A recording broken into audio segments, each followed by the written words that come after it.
Pechakcha, Pechakcha, bonsoir, good evening. Welcome to this 44th Pechakcha night. Bienvenue à cette 44e soirée Pechakcha. Et ce soir est une spéciale parce qu'il y a exactement 12 ans qu'avait été lancé Pechakcha à Tokyo. Et donc je m'appelle Alok Nandi et j'ai lancé Pechakcha à Bruxelles.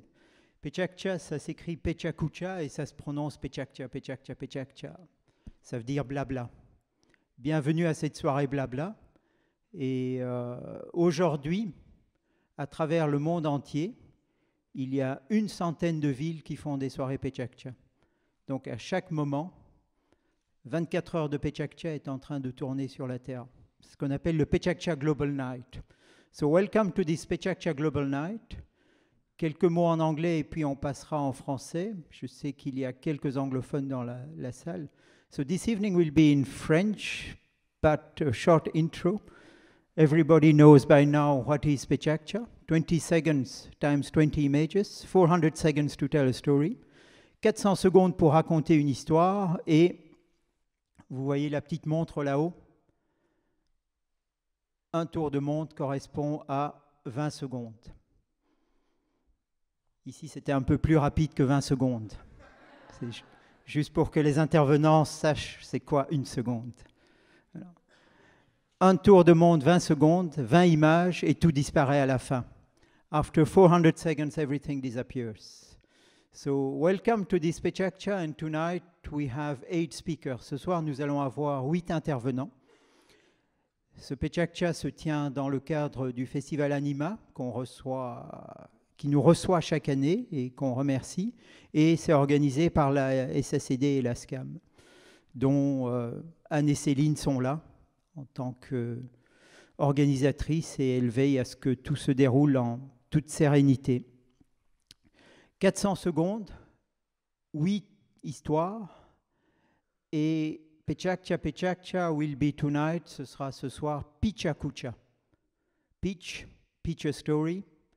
Certaines de ces histoires sont dévoilées pour la première fois et ce sera l'occasion pour des producteurs ou des scénaristes, des co-scénaristes de découvrir des projets et d'essayer de travailler ensemble.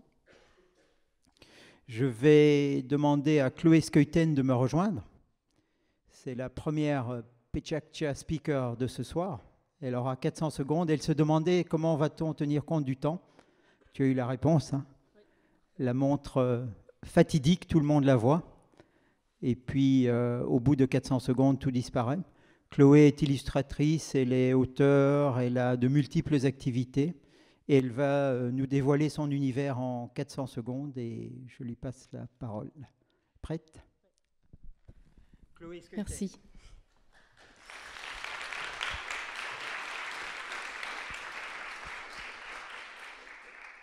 Bonsoir. Je vais commencer par juste me présenter en 2 mots. Donc, je m'appelle Chloé, j'ai 24 ans, je suis belge. Et j'ai fait des études de stylisme d'abord. Et puis après, je me suis rendu compte que le monde de la mode ne me comblait pas. Donc, je suis passée au dessin. Donc, je suis encore étudiante en fait. Je suis en Master 2 à l'ERG, en narration spéculative. Je fais du dessin, de la bande dessinée, de l'illustration. Et le projet que je vous montre là, en fait, c'est je me suis amusée à fantasmer tout un rituel de carnaval. Parce que c'est super important, en fait, le carnaval. C'est déjà les Grecs qui disaient que les sociétés qui ne faisaient pas de carnaval étaient vouées au déclin. Et en fait, les carnavals qu'on voit aujourd'hui, c'est soit des fêtes consuméristes, soit des monuments historiques. Donc c'est un peu comme on voit le carnaval de Binche, c'est très beau, c'est super, mais ça reflète ce qui a été important à une époque et ça n'a plus vraiment de corrélation avec ce qui se passe aujourd'hui. Et sinon, les autres fêtes qu'on voit comme le carnaval de Rio, la grande parade et des fêtes comme ça, c'est vraiment devenu des fêtes consuméristes parce qu'elles ont évolué avec nos sociétés, ce qui est normal. Donc, comme on vit une crise des valeurs, elles se retrouvent en fait dans le carnaval. Et moi, mon idée, c'était de me dire, tiens, et si on changeait le carnaval lui-même, est-ce qu'on n'arriverait pas à changer la société par la suite? C'est un peu l'utopie qu'il y a derrière ce projet. Donc vous voyez des images, j'ai vraiment imaginé, fantasmé tout un rituel de carnaval où on renverse la notion de fête, parce que le carnaval, c'est un temps mort, c'est un temps hors de tout, hors du quotidien, où on renverse tout, on renverse tous les aspects de la société. Donc déjà, je questionne la notion de fête, comment renverser la notion de fête, comment arriver à des états autrement que par l'alcool ou la drogue et tout ça, et se dire, parce que ce serait dommage que ce soit une fête de plus, en fait, l'occasion de plus de se défoncer. Donc voilà, et puis il faut aussi convier la mort. Donc ça, par exemple, c'est pour réveiller les morts, parce que c'est important de convier la mort à un carnaval.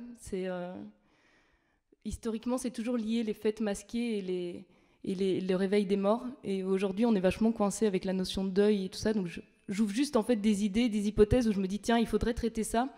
C'est l'occasion de le faire et voilà, comment est-ce qu'on peut faire ça? Donc je propose qu'on fasse tout un rituel avec des revenants, on appelle des revenants, et c'est des gens qui vivent un deuil expérimental et qui décident de porter l'esprit d'un mort pendant tout le temps du carnaval. Donc ça, c'est une des idées.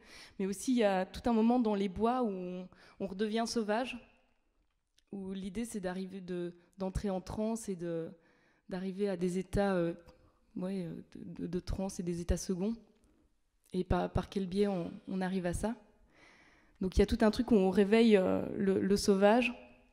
Donc, par exemple, il peut ressembler à ça, mais il peut ressembler à plein d'autres choses. Donc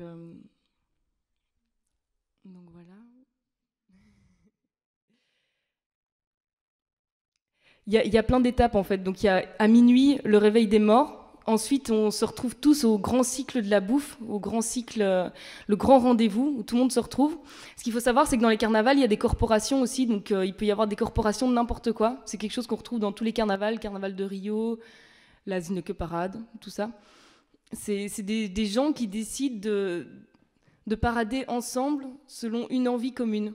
Peu importe, ça peut être des revendications politiques, poétiques, esthétiques. Et ils décident ensemble de faire une partie du carnaval. Donc, en fait, ce qui se passe, ce que je vous ai pas dit, c'est que j'ai fantasmé ce carnaval, mais maintenant j'ai décidé de le réaliser. Donc, je suis en train de rassembler plein d'artistes qui veulent faire ça. Donc, par exemple, il se met en route une corporation de photographes, une corporation de vidéastes, une corporation de... Je sais pas, il y a une fille qui veut faire des réseaux internet avec des fils qui sont accrochés dans les arbres. Et c'est un projet en fait hyper ouvert à plein de gens. Donc, il y a tous ces rituels de corporation. Ensuite, tous ces rituels se retrouvent au grand rassemblement, au grand rendez-vous qui a lieu à midi, où là, c'est le cycle de la bouffe. Ensuite, de là, va partir une grande parade où en fait, on va tous dans les bois. On va passer de la ville à la forêt. Et c'est là qu'on redevient sauvage, donc ce que je vous ai expliqué. Donc ça, c'est le grand cycle de la fête, de l'orgie, du sexe. Et l'idée, c'est de reprendre tous ces aspects, de les questionner, de les renverser et de jouer avec. Pour l'instant, on est en train de créer plein d'installations avec des grottes molles, avec des installations des cabanes en matelas et tout ça qui seront dans les bois. Ensuite, il y a Ah oui, ce qu'il y a, c'est qu'il y a les revenants qu'il faut... Il y aura une image qui va venir sur ça. Il y a les revenants qu'il faut kidnapper et qu'il faut ramener en fait au cimetière, parce que en fait on a permis aux revenants de revenir pendant toute une journée, mais il faut bien que ça ait une fin, il faut les ramener. Donc il y a une grande chasse à l'homme qui est organisée où on les capture et on les ramène. Et ensuite c'est la grande parade du retour, où on repasse tous de la forêt à la ville. Et là, c'est la grande fête du retour à la norme, en fait, le grand cycle du retour à la norme.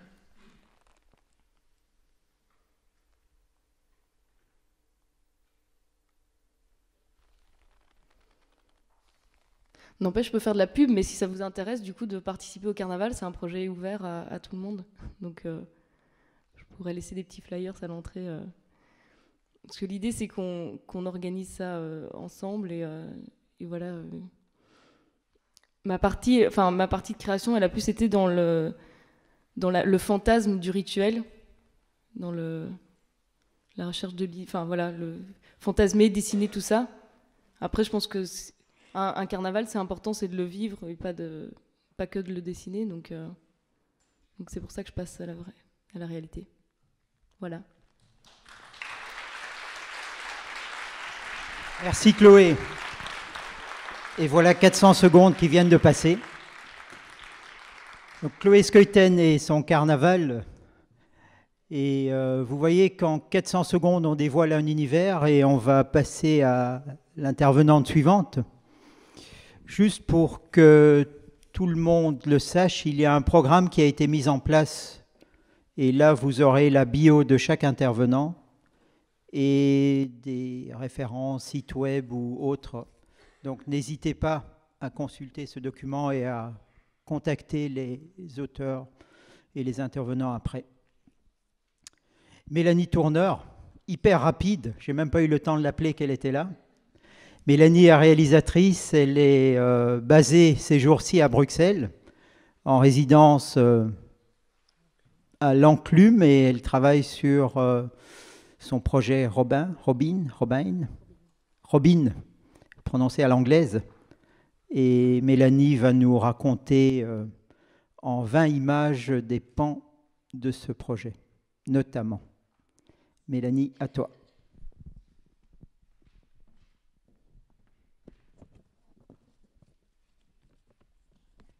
Les champs s'étendent à perte de vue dans la tiédeur d'un soir d'été. Le soleil se couche lentement. Imperturbables éoliennes tournent paisiblement au rythme des nuages qui les succèdent. Dans la vaste campagne, un immense oiseau transperce le paysage à toute allure. Dans son sillage, le vent se lève et souffle vigoureusement dans les blés. L'animal regarde à gauche, puis à droite. Il aperçoit une silhouette perdue entre l'homme et l'animal, marchant lentement le long d'une route sans fin. L'oiseau la rejoint, il disparaît un instant derrière les hautes herbes et réapparaît en une jeune fille à plumes. Elle s'avance vers la silhouette qui se révèle être un élégant garçon à moitié renard. « Alors, tu as croisé Robin ?» s'interroge le garçon renard. « Je ne sais pas, je ne l'ai pas rencontré. Dis-moi encore à quoi il ressemble. » Le garçon renard lui répond dans toute sa sensualité qu'il ressemble au plus beau des jeunes loups. Dans ses pensées apparaît le sourire carnassier d'un être doté d'une beauté sauvage sans égale. La jeune fille oiseau, sceptique, prend les mains de son ami, alors perdue dans la chaleur de son fantasme. Elle le regarde et ses yeux semblent se demander si une créature d'un tel idéal existerait réellement. Donc voilà, bonsoir, je m'appelle Mélanie, je suis réalisatrice de films d'animation. Ce que je viens de vous lire, c'était un extrait du scénario du court-métrage que je suis en train de développer à l'Enclume, donc dans le cadre d'une résidence d'écriture. Le projet s'appelle Robin, c'est un court-métrage d'animation d'à peu près 12 minutes. L'histoire, c'est 4 ados qui vont à une fête donc organisée par Robin en pleine campagne. Lors de leur voyage, ils se perdent et la nuit tombe. Le récit est donc structuré à la manière d'un road movie. Il raconte le voyage de ces adolescents et le choc entre leurs différentes personnalités. Donc Robin, ça va être le fil conducteur de l'histoire. On ne le voit jamais à l'écran. Et il symbolise un peu la personne que ces adolescents idéalisent.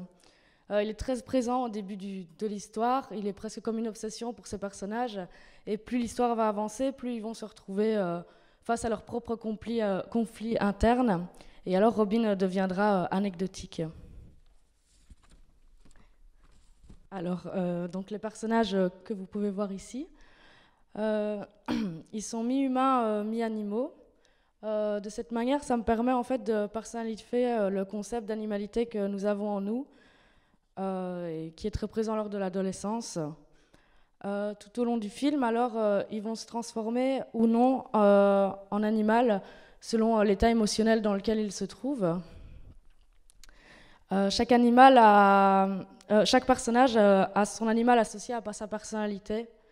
Par exemple, ici, vous pouvez voir le personnage chouette, qui va être un personnage plus sage, parce que la chouette représente un peu la sagesse, plus mature.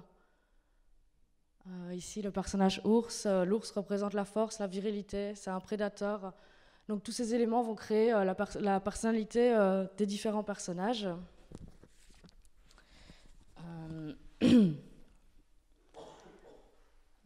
Après... Désolée.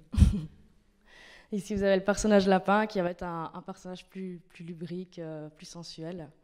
Alors, une des caractéristiques du film, c'est que le film, tout au long du film, les personnages vont être pris en fait de flashs très courts, illustrant leurs fantasmes et leurs désirs, un peu l'imaginaire qu'ils ont lorsqu'ils rencontrent un des personnages qui leur plaît.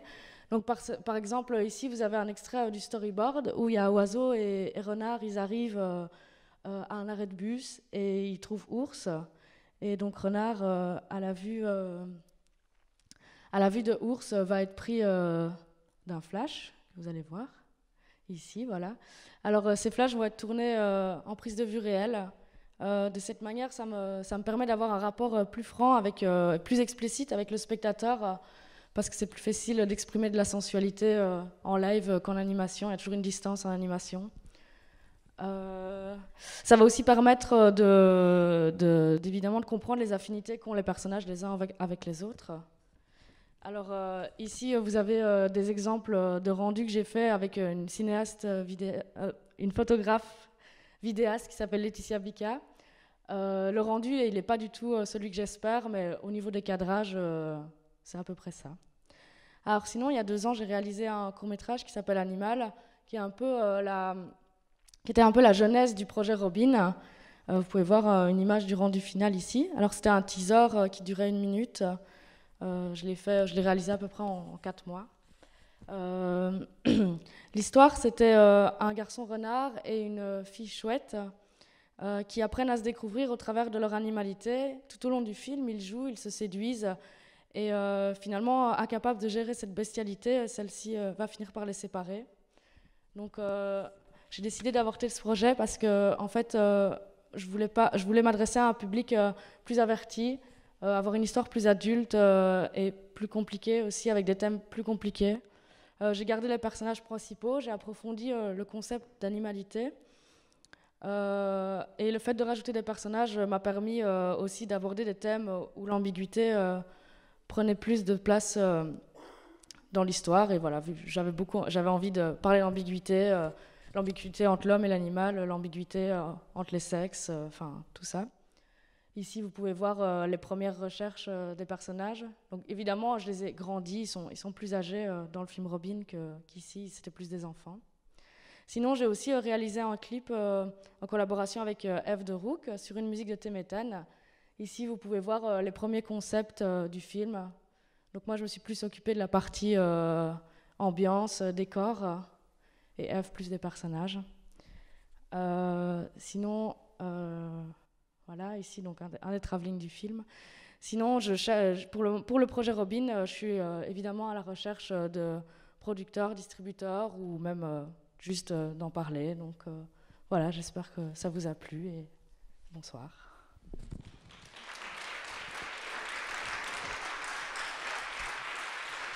Merci.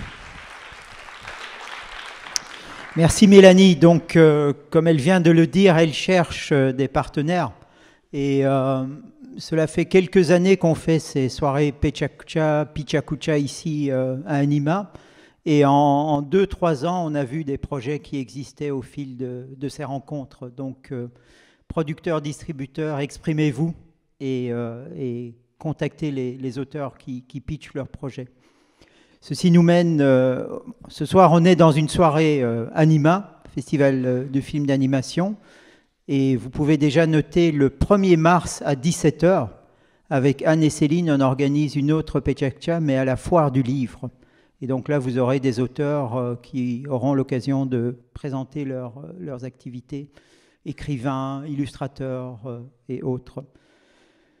Après tout ce blabla, Pauline Nicoli, une réalisatrice aussi de films d'animation, qui est passée notamment par la Cambre et qui va nous raconter en 400 secondes un projet en cours. Prête ? Voilà. Pauline a ses 20 images et ses 20 textes prêts et on y va. Merci. Alors bonsoir. Je vais vous présenter un projet de court-métrage que j'ai en cours qui durera environ 7 à 8 minutes. L'idée, c'est de faire un film noir avec de l'humour noir et un visuel assez noir. C'est l'histoire de Didi, un journaliste fait diversier à Clermont-Ferrand, au journal Le Massif, le journal local de la région Auvergne. En fait, il y en a qui savent que c'est la montagne, le vrai. Je sais. Didi a un style littéraire assez poétique. Il écrit des alexandrins pour parler de l'arrestation d'un proxénète, ce qui ne plaît pas à son chef de rédaction. Sa voix off explique tout au long du film ce qui se passe, de manière poétique, ce qui contraste avec l'esthétique du film et les images qui seront plutôt trash et parfois gore. Un beau jour, ou une fatale nuit, Didi est appelé sur les lieux d'un crime. Une femme, en fait la femme du trésorier payeur général du Puy-de-Dôme, vient d'être assassinée froidement et retrouvée abattue, une balle dans la tête, une balle dans le cœur, dans la lande près de Mazaille. Il met le contact de sa Peugeot débridée, allume la musique, c'est un amateur de hard punk avec des guitares électriques qui crachent. Il se rend sur les lieux du crime. La scène nocturne, le colonel Chassin, prestigieux colonel de gendarmerie, est en train de faire une démonstration balistique pour expliquer, grâce aux traces de poudre et de pas, que en fait, l'arme du crime serait un pistolet 35S, je tremble un petit peu, chambré 9 mm avec une crosse en bakélite nervurée. Didi prend note de tout ça et se retrouve propulsé à son bureau où il doit écrire. Mais hélas, ni l'inspiration ni le sommeil ne viennent. Il dit « Le sommeil me fuyait comme une femme infidèle ». Il boit du vin. Là, on ne sait pas exactement s'il rêve ou si ça se passe vraiment, mais il a des espèces de visions surréalistico-cauchemardesques de ce crime et des visions prémonitoires concernant une vache. Tout se complique le lendemain quand il se réveille avec les traces de sa machine à écrire sur la joue. On lui confie un deuxième article. Une vache à hublot s'est échappée du laboratoire sécurisé de Saint-Genès-Champanel. Alors les vaches à hublot, c'est des vaches avec un hublot sur le côté du ventre qui permet de faire des prélèvements dans l'intérieur de leur estomac digestif.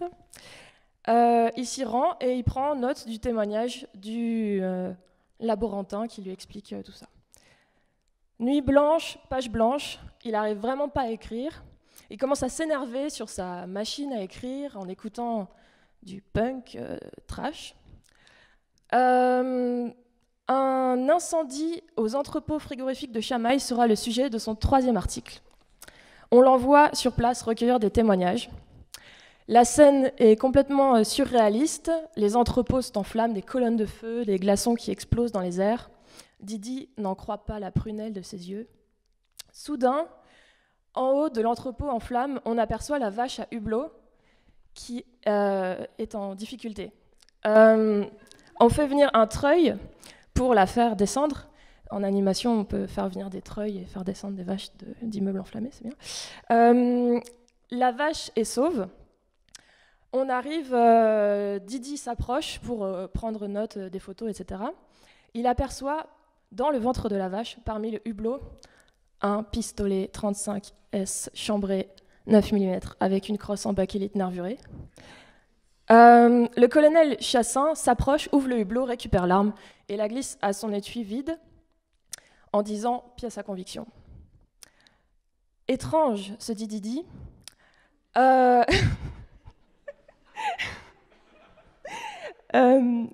film se termine sur un grand apéritif avec des cubis de vin au journal Le Massif. On fête la première page du journal où la vache à hublot est sauvée des flammes, entourée de tous les protagonistes de l'histoire qui font lever de la victoire. Le titre de l'article, « Une vache sauvée des flammes, le mystère du crime s'épaissit ». Didi, pensif, observe son gobelet en plastique plein de vin. La caméra s'élève au-dessus du journal et la voix off se termine par « Ma ville, que d'enquêtes irrésolues tu abrites, que de mystères tu recèles en tes profondeurs volcaniques ». La caméra s'arrête sur un paysage nocturne. Clermont-Ferrand. La musique punk se lance et un générique apparaît. Donc, cette histoire est inspirée de faits réels. C'est vrai, vous me poserez des questions plus tard si vous voulez. L'esthétique du film est encore en recherche. Comme moi, je viens plutôt du monde de la gravure et de la peinture. Avant mon master à la Cambre, j'étais en illustration. J'étais partie sur une esthétique plutôt noire, un peu trash, un peu sale, etc. Après, j'ai bien envie quand même de mettre des couleurs des fois, parce que j'aime bien les couleurs. Je ne sais pas si vous avez vu, j'avais mon film Spada qui passait au Panorama belge, qui était très coloré mercredi dernier. Donc moi, j'ai fait quelques films avant. Celui-là, c'est un film un peu plus ambitieux que les autres. Il y a beaucoup de décors, beaucoup de personnages. C'est un univers qui me correspond aussi vachement plus, qui est plus trash. Et voilà. Alors voilà, j'espère trouver des retours parmi cette foule et des partenaires et peut-être des financements. Voilà, pour aboutir ça. Merci. Ouais.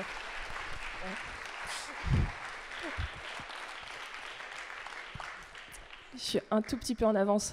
Voilà. Il n'y a pas la vache, là encore, mais il n'y a pas la foule non plus. Voilà.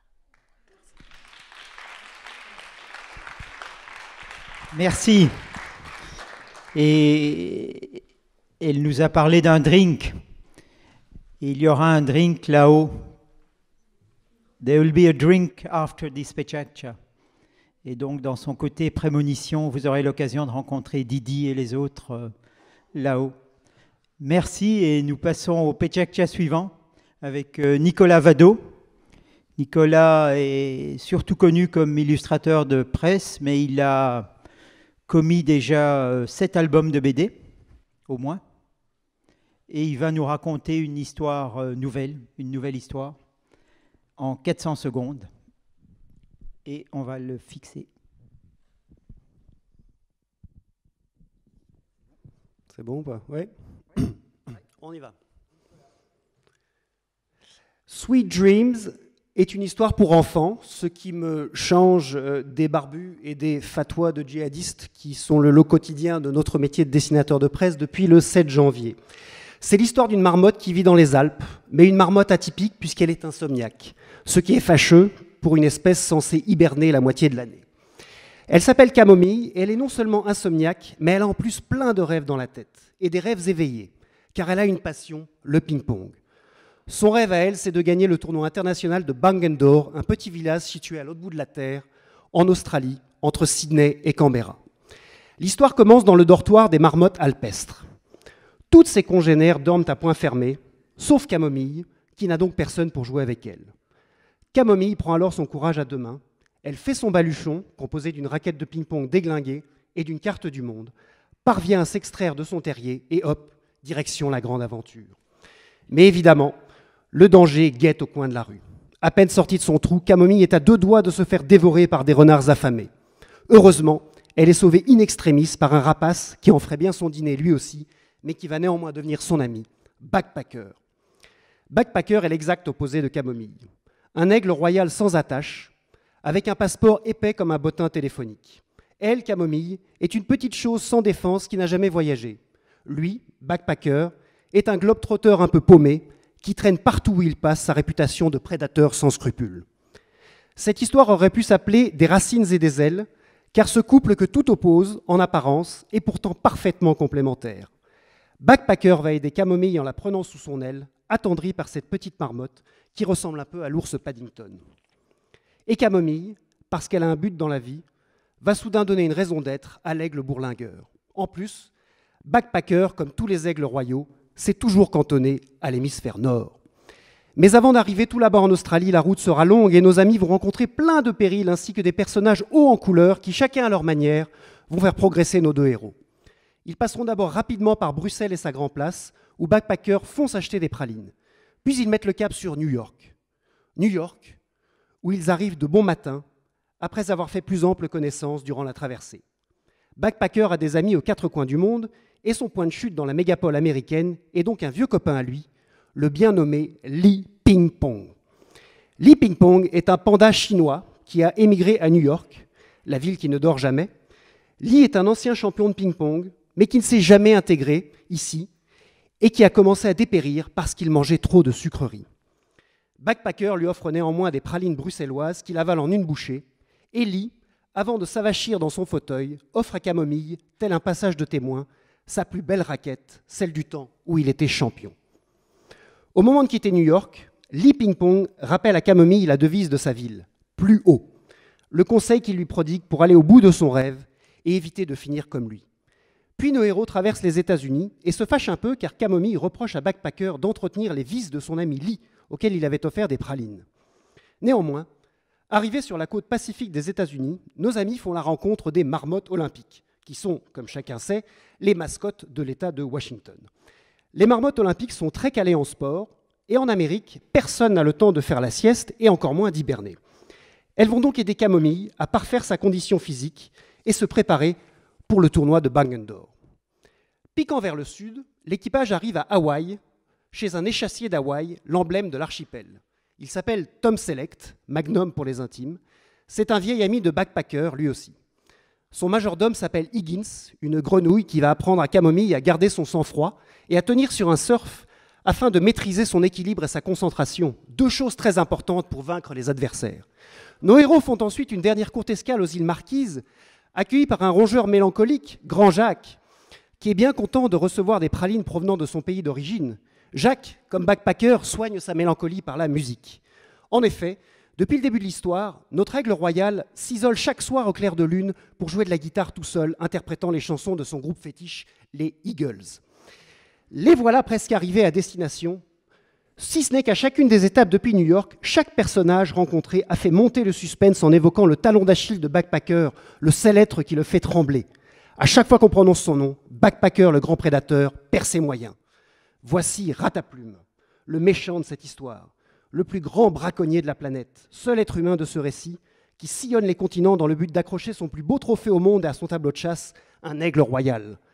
Voilà aussi pourquoi Backpacker avait accompagné Camomille jusqu'en Australie, car il n'y a pas d'aigles royaux dans l'hémisphère sud, donc il pensait que Rataplume ne viendrait jamais le chercher là-bas. Erreur! Lors d'un gros orage au large de la Nouvelle-Zélande, Backpacker et Camomille finissent sur le raffut rouillé de Rataplume, qui parvient presque à tuer Backpacker. Mais finalement, celui-ci est sauvé par Camomille, qui sort sa raquette de ping-pong offerte par Lee, et fort de ses apprentissages successifs, parvient à loger une balle pile poil entre les yeux de Rataplume, qui bascule en arrière et tombe de son bateau. Camomille a sauvé la vie de son copain. Les voilà arrivés à Bang d'Or, où Camomille remporte le tournoi en battant successivement d'abord les adversaires locaux, comme Pat le Wombat et Willy Wallaby, avant de remporter la finale contre Lee Ping-Pong, dont la rencontre new-yorkaise avec la petite marmotte avait redonné goût à la vie, qui a décidé d'arrêter les pralines et de se remettre au tennis de table. Mais sans sa raquette fétiche, Lee a perdu contre Camomille, mais c'est pas grave car il a transmis quelque chose. Ayant gagné la coupe, Camomille se rend compte que ça ne l'intéressait pas et que voyager en se faisant des amis était beaucoup plus important. Au final, Camomille, la marmotte insomniaque, s'endort tendrement dans les bras de Lee Ping-Pong. Quant à ce bon vieux Backpacker, sitôt sa mission accomplie, il a faussé compagnie à tout le monde, direction Sydney. Car miracle, il lui a fallu aller à l'autre bout de la terre, mais il a enfin trouvé l'âme sœur, Kate, une superbe émeute typiquement australienne, avec laquelle il va filer le parfait amour en lui jouant de la guitare au clair de lune. Sweet Dreams est donc à la fois une histoire de quête intérieure et extérieure, écrite pour les enfants principalement, mais avec plusieurs niveaux de lecture et des références qui devraient plaire également aux parents. Le scénario entièrement dialogué est prêt, il ne reste plus qu'à le mettre en musique. Je vous remercie de votre attention, vous souhaite avant tout, comme Camomille, de garder une âme d'enfant et surtout de faire de beaux rêves.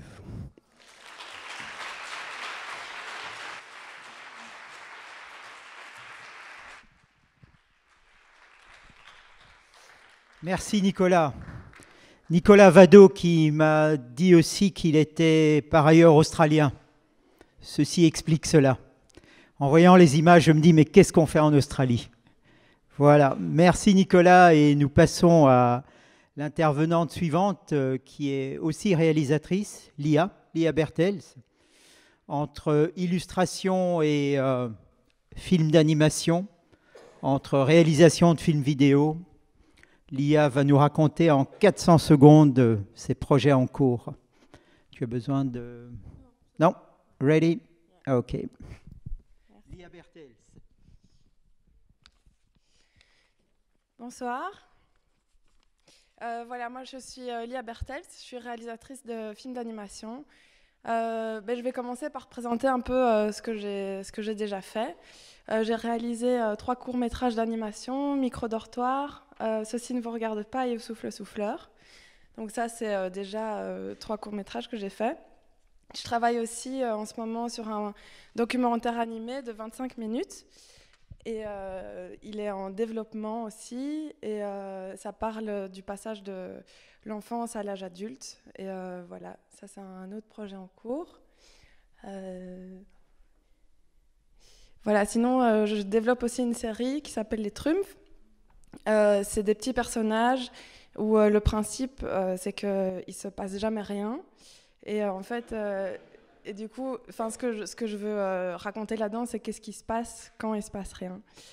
Et donc voilà, ça c'est aussi quelque chose où je cherche des distributeurs, des producteurs, pardon. Je réalise aussi des clips vidéo et je commence le court-métrage de fiction. J'ai réalisé un clip pour Great Mountain Fire, un clip pour Nicolas Michaud en images d'archives et un court-métrage que j'ai tourné en Italie. Et voilà, ça c'est mon premier... Voilà. Et puis aussi un autre projet en cours qui est en cours. Et ça, c'est j'ai dessiné plein de personnages et je les ai fait. Il y en a un que j'ai décidé de faire en costume. Et on a travaillé avec des danseurs et c'est pour un clip. Et voilà. Donc ça, c'est un autre projet en cours. Comme ça, vous voyez un peu ce que je fais. Mais aujourd'hui, je vais vous parler d'un plancton. Ce plancton, qui en fait, c'est un court métrage d'animation. Et c'est l'histoire d'un plancton qui ne sait pas qui il est. Et il pense qu'il est le seul être minuscule dans l'océan. Donc voilà, lui, c'est... voilà. D'où cette idée est partie. C'est que j'ai vu un reportage sur les planctons. Et j'ai trouvé ça vraiment super beau. Et un univers infiniment riche avec plein de... Je trouvais que j'avais envie d'aller voir plus loin dans cette idée du monde minuscule. Donc j'ai commencé à faire des dessins.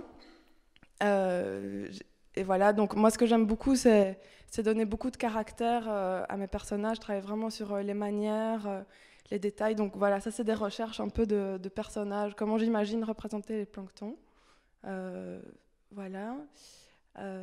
Donc aussi, ce qui m'intéressait dans l'idée d'un plancton, c'est que le plancton, il choisit pas son courant, en fait, son destin, et c'est le courant qui choisit son destin. Il n'a pas le choix, il est porté par le courant. Et donc je me suis demandé comment est-ce que je vais représenter l'eau et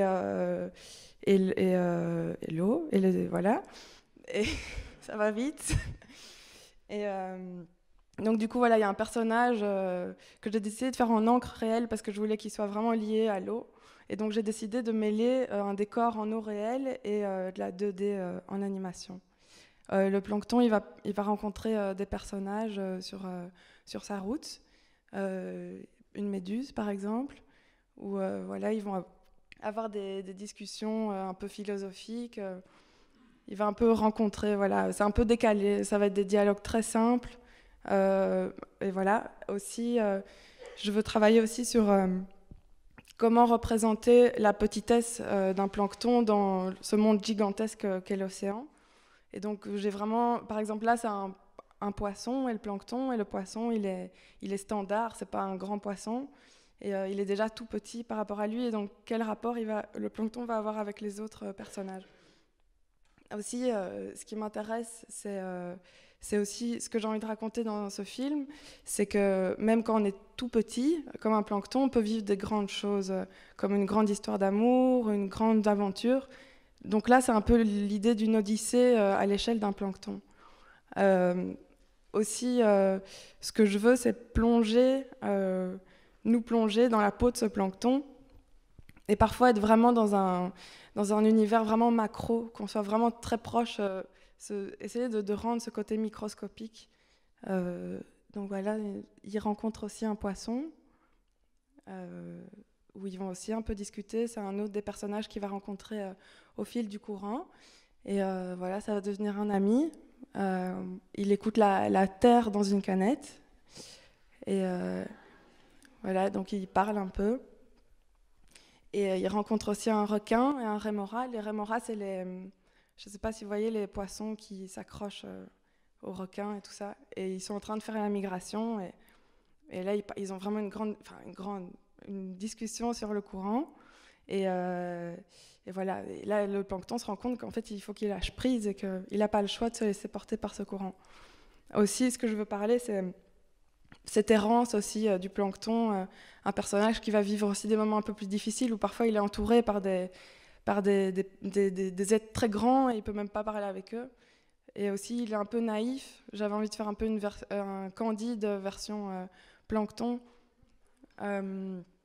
Aussi, au niveau du son, le son, ça va être assez... il va y avoir quand même une présence de musique. Il y a cet esprit des mers là, qui est en encre. Il va avoir une sorte de ritournelle où il va revenir 3 fois dans le film pour un peu structurer cette histoire et amener une mélodie dans l'histoire. Ça, c'est une image d'un test d'animation que j'ai fait, où j'ai vraiment essayé de mêler l'encre et la 2D pour voir si ça fonctionnait, parce qu'il faut essayer quand même. Et donc voilà, l'eau, on ressent assez bien tout ça. Et donc voilà, le projet, il en est à la finition du scénario. Il faut encore que je trouve la fin. Et puis voilà, je cherche des subventions. Et puis j'ai aussi fait beaucoup de recherches graphiques. J'ai commencé le storyboard. Et voilà, merci. Je peux parler, hein, si. Merci pour cette aventure du plancton. Vous savez, un des rituels Pechakcha à Tokyo, c'est de faire prononcer à tout le monde le mot Pechakcha. Ici, on demandait à tous ici, Pechakcha, Pechakcha, Pechakcha. Vous êtes très timide. Pechakcha, Pechakcha, Pechakcha. Peut mieux faire. Maintenant, si on mettait Pechakcha plancton. Chaque fois que j'entendais ce mot, un Pechakcha de plancton, Pechakcha plancton, Pechakcha plancton.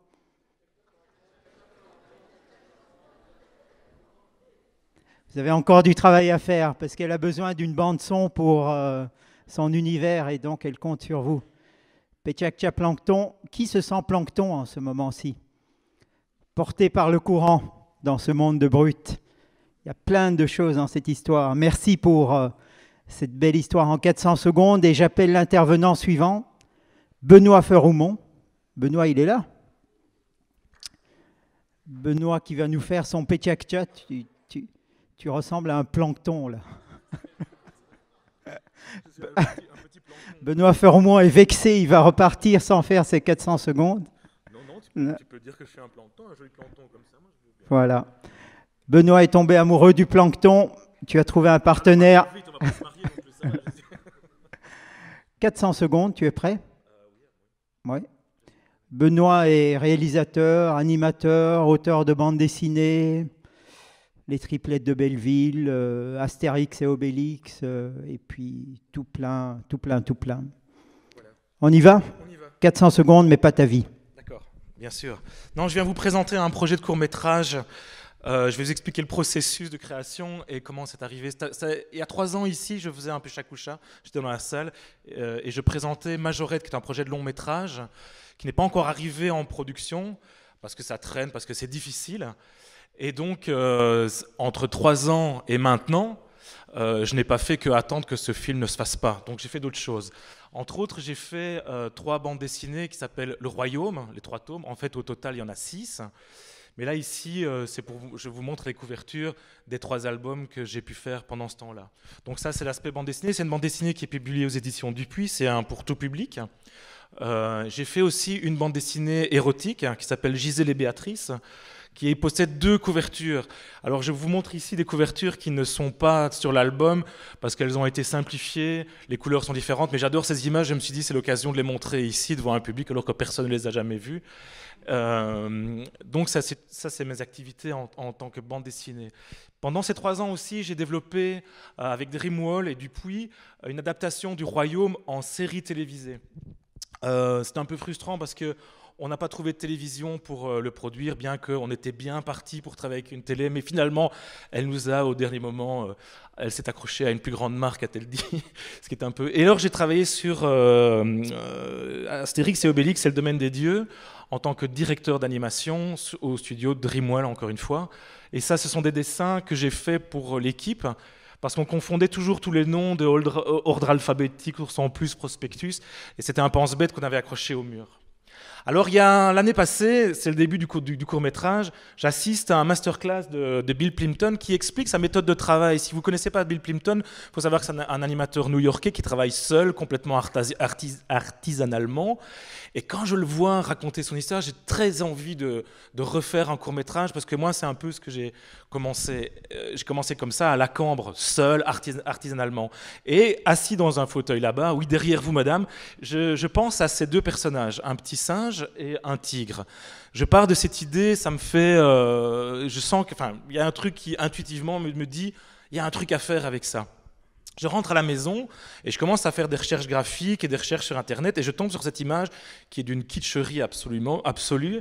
Mais bon, ça exprimait, j'ai trouvé cette image parce que ça exprime cette espèce de grand animal protecteur face à une petite bestiole toute nue et toute à protéger. Et j'ai recopié cette image et j'ai transformé mon tigre en lion et le singe en fait en un humain. Et je suis parti sur cette relation d'un grand animal sauvage protégeant une petite bestiole nue et faible. Et c'est là que je vais commencer maintenant et prendre un rythme un petit peu plus pépère pour vous raconter mon court-métrage. Donc ça se passe dans la savane, à la préhistoire.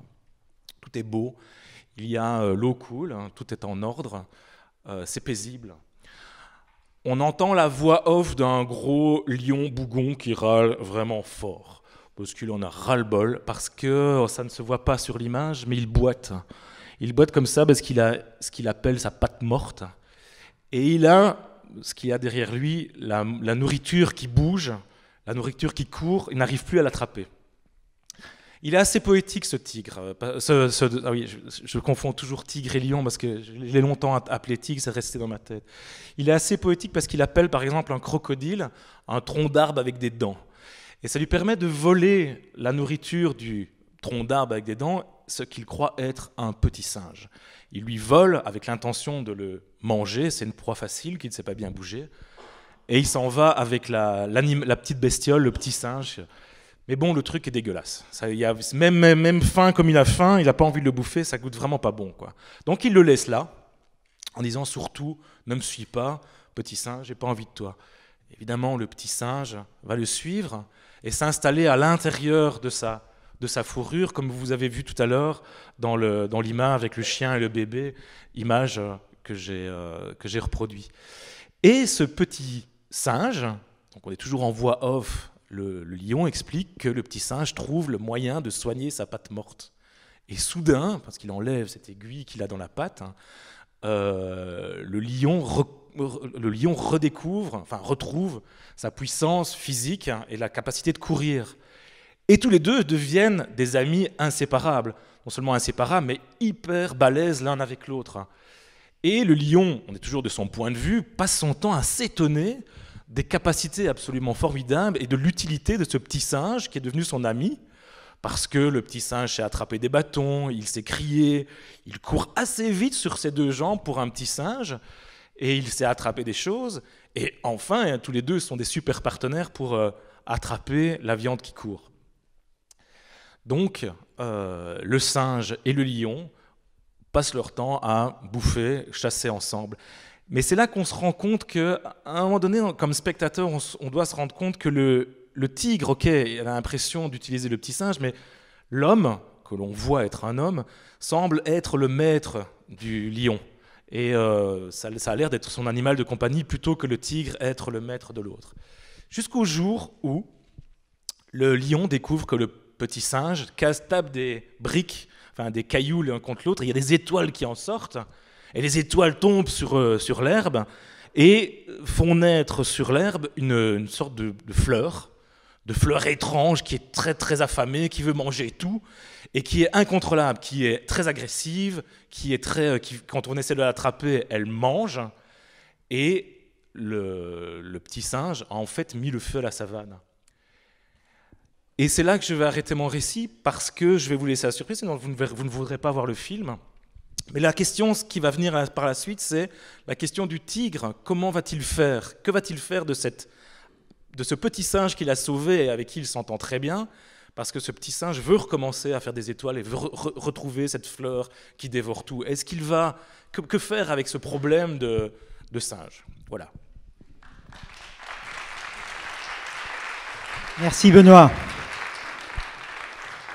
Et donc vous voici livré avec une question et 400 secondes de méditation. Et puis l'année prochaine, le film devrait être fait puisque Benoît va trouver un producteur ici, c'est ça? Allô? C'est fait pour l'année prochaine? Ok. Benoît Seeking Partners cherche partenaire pour fabriquer le film. Il nous reste 2 pechakcha ce soir et ensuite un drink vous attend au 2e étage, au foyer. Et Anne et Céline vous indiqueront le chemin si vous vous perdez. Donc vous êtes tous bienvenus à ce drink.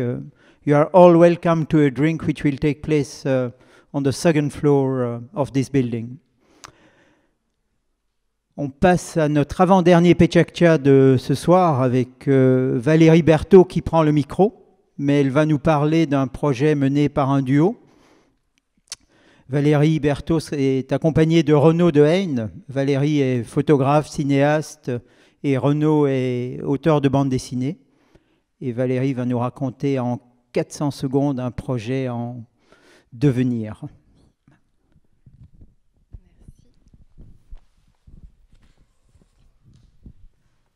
Bonsoir tout le monde. Le projet que je vais vous présenter s'intitule provisoirement De là-bas. Il s'agit d'un projet transmédia qui se compose d'une part d'un film documentaire animé et d'une expérience web en partenariat, on va dire. Alors, le récit s'articule autour d'expériences de voyage de femmes en solitaire. Ça, c'est la thématique principale. Donc, je viens de la photographie et du documentaire. Les images que vous allez voir montrent un petit peu mon univers et l'univers de Renaud Dehaene. Ces dessins, mais ne sont pas encore spécifiques au projet, qui en est à un stade d'écriture et de développement actuellement. Bon, voilà, là, ce sont des images de mes derniers documentaires. À travers ces expériences, à travers mes propres voyages, je me suis souvent interrogée sur les raisons qui poussent les gens à partir ailleurs, à l'aventure, à la découverte de quoi, à la nécessité de perdre ses références, de quitter un moment son milieu social, familial. Et c'est de ce questionnement qu'est né le projet et l'envie pour moi de travailler avec Renaud, qui lui-même, en tant qu'auteur et dessinateur, a abordé à travers son travail cette même thématique et ces mêmes questionnements, notamment à travers les albums de La Tentation, qui relatent un de ses voyages assez longs en solitaire. Donc voilà, ce projet est né de ces questionnements-là. Il s'articule autour de 5 personnages, pour ce qui est du film, 5 femmes, donc, qui ont des âges et des expériences de vie différentes. 3 d'entre elles sont âgées environ de 25 ans et viennent d'effectuer leur premier voyage de plusieurs mois, viennent de quitter leur famille, leurs études, pour partir un petit peu voir ailleurs. Et elles ont des raisons, bien sûr, différentes, des destinations différentes. Et les 2 autres femmes sont plus âgées. Une dame a plus de 70 ans et l'autre 50 ans. Et ces 5 récits, qui pour le moment sont des récits audio, se répondent l'un l'autre, questionnent différentes choses. Il y a différentes thématiques qui sont abordées. Tout d'abord, le besoin de partir, le choix de leur destination, la perte de référence qui peut parfois être un choc, qui peut provoquer des symptômes graves, on le sait parfois chez certains touristes. La solitude, la peur aussi parfois, l'émerveillement des lieux visités, des personnes rencontrées, ces rencontres, mais aussi le regard des autres, leur propre regard de femmes sur les femmes rencontrées ailleurs. Voilà toutes sortes de thématiques qui seront abordées lors de ces entretiens. Alors pourquoi choisir l'animation plutôt que de les suivre simplement dans leurs expériences de voyage ? Eh bien, d'une part parce que le voyage, c'est un mélange de réalité et d'imaginaire. Il y a un trou entre un contraste entre ce qui est fantasmé à l'origine d'un départ et ce qui est vécu finalement au retour. Et c'est cet interstice en fait qui nous intéresse de travailler en images avec Renaud. Vous voyez là des premières esquisses en fait qui sont des portraits de ces femmes, enfin de deux de ces femmes lors d'entretiens. Et on a envie de travailler l'image à la manière un peu d'un carnet de voyage dans lequel on colle des choses, dans lequel on fait des croquis, on note des émotions. Et donc la partie animée sera une manière d'incarner les personnages, bien sûr, ces femmes, mais aussi les personnes qu'elles rencontrent lors de leur voyage. Et la partie vidéo et photo, bien sûr avec une création sonore, se mettra en contraste avec ces dessins et parlera plus de l'émotion, des sensations d'isolement, de tout ce qu'on peut vivre et essaiera de replonger le spectateur dans cet état qu'on a parfois en état d'errance, on va dire.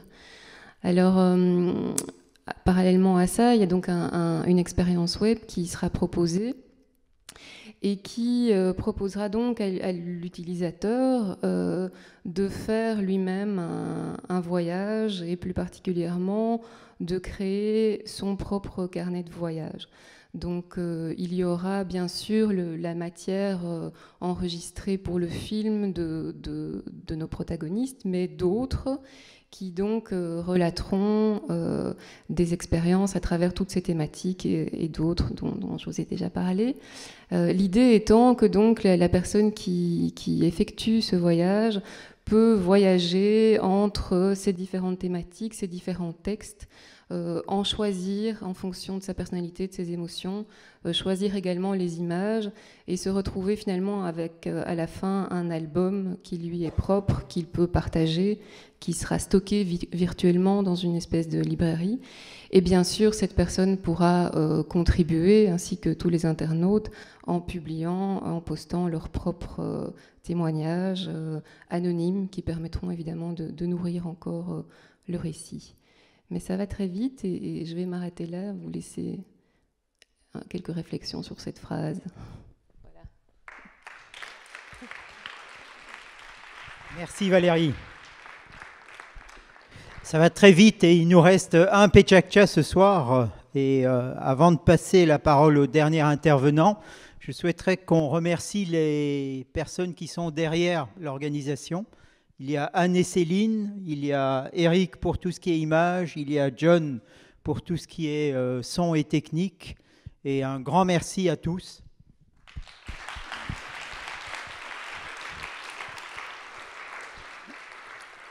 Un merci bien sûr aux intervenants, aux speakers, mais on va d'abord écouter le dernier intervenant de ce soir, Jeff. Are you there, Jeff? Yeah.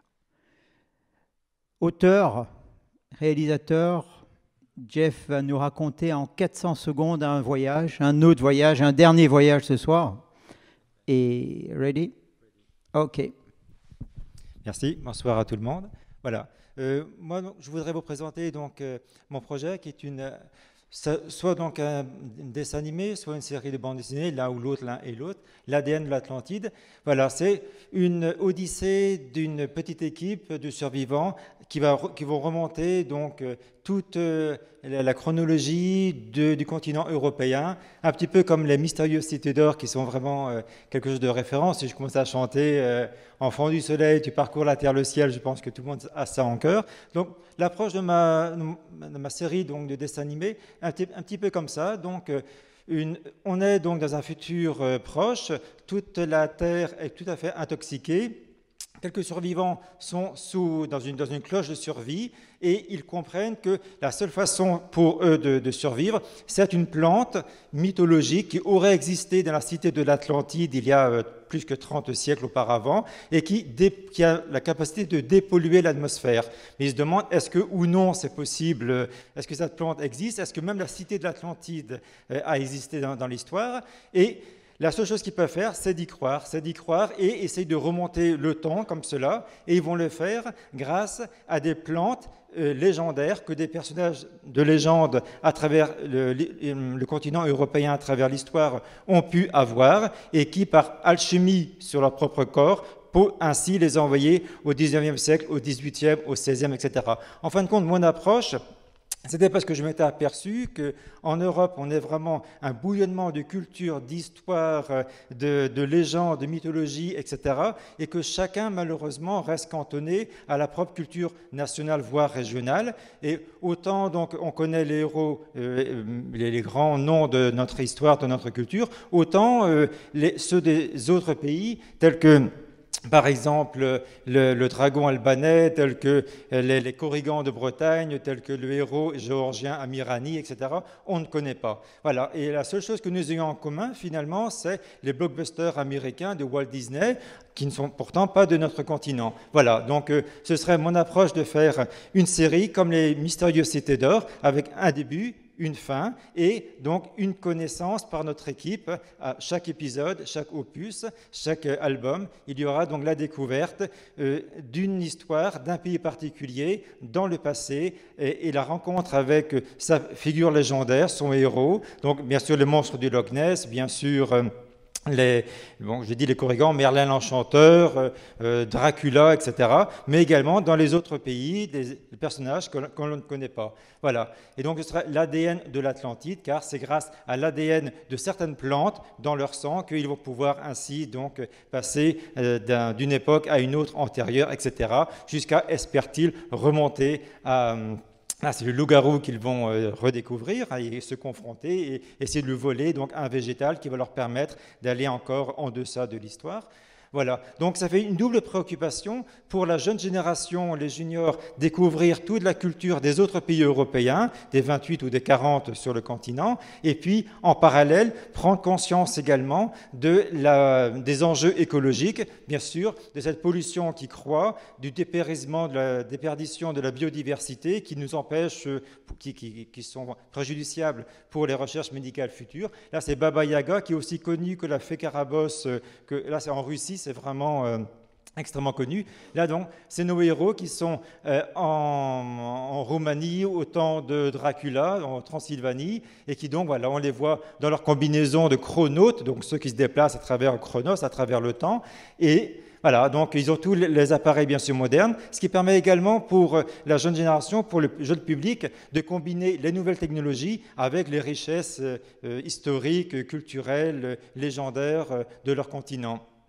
Voilà, et donc lorsqu'ils vont s'immerger dans une autre époque grâce au personnage légendaire sur place qui est entre les deux, entre la réalité et la fiction, et qui va les entraîner voilà, dans la vraie réalité. Et ils vont devoir s'en défaire, devoir le subtiliser, un végétal mythologique qui, une fois bu, va encore, comme je disais, les renvoyer dans le passé. Voilà. Et donc voilà, on peut le faire en version BD, en version cartoon, l'un et l'autre, l'un ou l'autre, les deux vont ensemble également, se conjuguent bien. Et bien sûr, le marché donc, est trans-européen. Donc c'est quand même, aujourd'hui dans l'Union européenne avec 28 États membres, on est à 500 millions de citoyens. C'est plus que États-Unis et Russie ensemble. On est également un quart du commerce mondial, mais on n'arrive pas à faire des projets trans-européens qui puissent comme cela impacter et être acceptés par tous ces différents marchés. Il y a bien sûr les problèmes linguistiques, culturels, etc. Mais on peut trouver des fondamentaux. Notre patrimoine culturel, historique, aussi pléthorique soit-il, et surtout les problèmes communs que nous devons affronter, qui sont quand même les problèmes environnementaux, et de plus en plus malheureusement. Voilà, comme dans toute bonne histoire, les héros seront poursuivis par les méchants. Ces méchants viennent également de leur communauté de survie, mais eux, ils veulent prendre cette plante de l'Atlantide pour la commercialiser, bien sûr, et avoir comme ça un monopole sur un élément tout à fait vital. Et donc, ils vont courser nos amis à rebours de l'histoire, tout comme d'ailleurs Salazar, je crois, dans les Cités d'Or, coursait également Esteban et Zia, donc dans la recherche des Cités d'Or. Voilà, donc dans le trio qui les pourchasse, il y a le chef, il y a un gentil, il y a un méchant. Ça, vous l'avez compris, c'est le méchant, mais bon, pas de problème. Ils vont à chaque fois, bien sûr, être défaits par nos amis, mais voilà, ça met un petit peu de suspense et ça montre que...